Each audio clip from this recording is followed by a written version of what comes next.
On a pu dire de Colette qu'elle était la voix des femmes. La formule est sans doute un peu facile, car Colette invente et fait entendre avant tout sa propre voix. Mais le titre n'est pas non plus volé, tant l'auteur se montre attentive aux manières, aux manies, aux chagrins féminins. Le regard qu'elle jette sur ses sœurs de sexe est tout à la fois tendre et sévère. Si elle compatit d'instinct avec leur douleur, elle ne considère pas moins qu'elles sont nécessaires à des êtres qui ne doivent pas se complaire dans leur situation de dominer, de protéger. Parce que la femme est femme et donc faite d'acier, elle ne doit pas se laisser enferrer dans cette image rassurante de la petite chose. Colette souhaite avant tout que les femmes rompent avec les rôles qu'on leur assigne, qu'elles s'autorisent aussi de faire ce qu'elles veulent, qu'importe si ça choque ou brise certaines traditions. La femme colettienne prend conscience d'une puissance qui réside avant tout en elle-même. Colette met en scène dans 3 nouvelles d'Evry de Lavigne un même personnage féminin, une amie, qui prend le prénom de Valentine. Celle-ci est une mondaine, exemplaire, et vient raconter à son amie, Colette, qui a fait le choix de se retirer d'un milieu où règne le spectacle et la dissimulation. Elle vient raconter donc ses malheurs de femme, en apparence bien sous tout rapport. La satire se fait alors légère pour étrier gentiment les artifices d'une femme aliénée. Dans la nouvelle « De quoi est-ce qu'on a l'air ?», se voit résumé dans le titre le refrain de Valentine, celui que lui dicte la peur de déplaire, de ne pas apparaître comme il faudrait, sous le bon air. Se plaignant d'être constamment dérangée, au point de tomber de fatigue, Valentine explique à son amie pourquoi il lui est impossible de fermer sa porte pour se reposer. « Eh bien, levez-vous tard, ou bien vous perdrez votre beauté, mon petit. » Elle me regarde étonnée. « Me lever tard ? Vous en parlez à votre aise, et la maison, et les ordres à donner, et les comptes des fournisseurs, et tout, et la femme de chambre qui frappe à ma porte 25 fois. Tirez le verrou, et dites qu'on vous fiche la paix. Mais je ne peux pas. Rien ne marcherait plus chez moi. Ce serait le coulage, le vol organisé. Tirez le verrou. Oh, je pense à la figure que ferait derrière la porte mon gros maître d'hôtel qui ressemble à Jean de Bonnefond. De quoi est-ce que j'aurais l'air ? Je ne sais pas, moi. D'une femme qui se repose. Facile à dire, soupira-t-elle dans un bâillement nerveux. Vous pouvez vous payer ça, vous qui êtes en marge de la société ? Elle rit de tout son cœur, soudain rajeuni, puis mélancolique.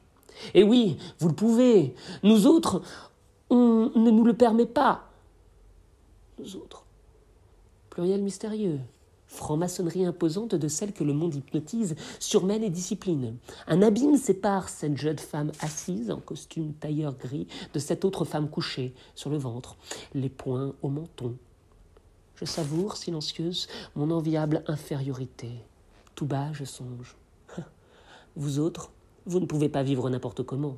C'est là votre supplice, votre orgueil et votre perte. Vous avez des maris qui vous mènent après le théâtre, souper, mais vous avez aussi des enfants et des femmes de chambre qui vous tirent le matin à bas du lit. Vous soupez au Café de Paris à côté de mademoiselle Xanerine de Choissy et vous quittez le restaurant en même temps qu'elle, un peu grise, un peu toquée, les nez en danse.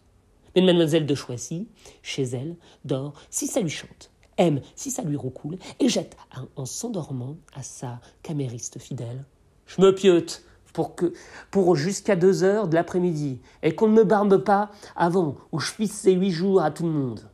Ayant dormi 9 heures d'un juste repos, mademoiselle de Choisy s'éveille, fraîche, déjeune, et file rue Godot, chez Louise, où elle vous rencontre, vous, Valentine, vous, toutes les Valentines, vous, mon ami, debout, depuis 8h30 du matin, déjà sur les boulets, palote et les yeux creux. Et mademoiselle de Choisy, bonne fille, glisse en confidence à son essuyeuse. Elle en a une mine, la petite madame Valentine, chose. Elle doit s'en coller une de ses noces. Et votre mari et votre amant, au souper suivant, compareront in petto eux aussi la fraîcheur reposée de mademoiselle de Choisy à votre évidente fatigue. Vous penserez rageuse et inconsidérée.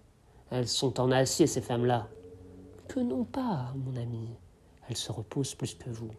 Quelle demi-mondaine résisterait au train-train quotidien de certaines femmes du monde ou même de certaines mères de famille ? Bon. Les conseils que Colette donne à son amie fatiguée sont frappés du sceau de l'évidence. Si Valentine est épuisée, il suffit tout simplement qu'elle dorme. « Levez-vous plus tard », dit-elle. Mais cette solution s'avère interdite à une bourgeoise comme Valentine. Sa condition l'aliène et c'est à se demander si elle ne prend pas plaisir à croire que rien ne marcherait sans elle. Oui, de quoi aurait-elle l'air si elle n'assurait pas ses devoirs de femme, de maison ? Le bon sens de Colette frappe à nouveau. Elle aurait l'air tout simplement d'une femme qui se repose. C'est alors qu'un fossé, un abîme s'ouvre entre les deux femmes. Car d'après Valentine, il y aurait les femmes comme elle, bien intégrées, qui répondent vaillamment à ce qu'on attend d'elles, et il y aurait les autres, les femmes comme Colette, en marge de la société. C'est l'occasion, pour cette dernière, de prendre la défense de ces réprouvés, montrer combien ces autres, qu'on stigmatise, sont en vérité supérieures à toutes ces femmes confinées dans leur vie de comédie, de comédienne.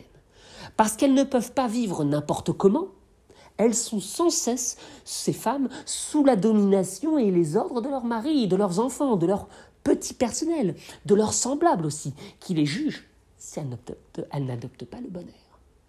Colette imagine une certaine mademoiselle de Choisy, une demi-mondaine, c'est-à-dire une femme aux mœurs plus libres. Quand les Valentines, le pluriel la hissant au rang de type féminin, rentrent chez elles fatiguées et se lèvent aux aurores pour assurer leurs fonctions, les mademoiselles de Choisy se reposent et s'éveillent à l'heure qui leur plaît pour apparaître le lendemain belle et fraîche.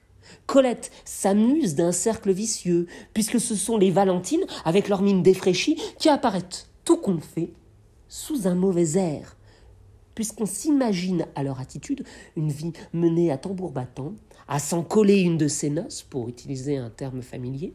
L'inversion est cocasse, puisque c'est tout qu'on fait, la femme du monde qui passe pour une femme moins respectable. Colette fait ici une petite comédie. Derrière le sourire de Colette, il faut voir de la tendresse, car elle aimerait que toutes les Valentines acceptent d'être comme les autres.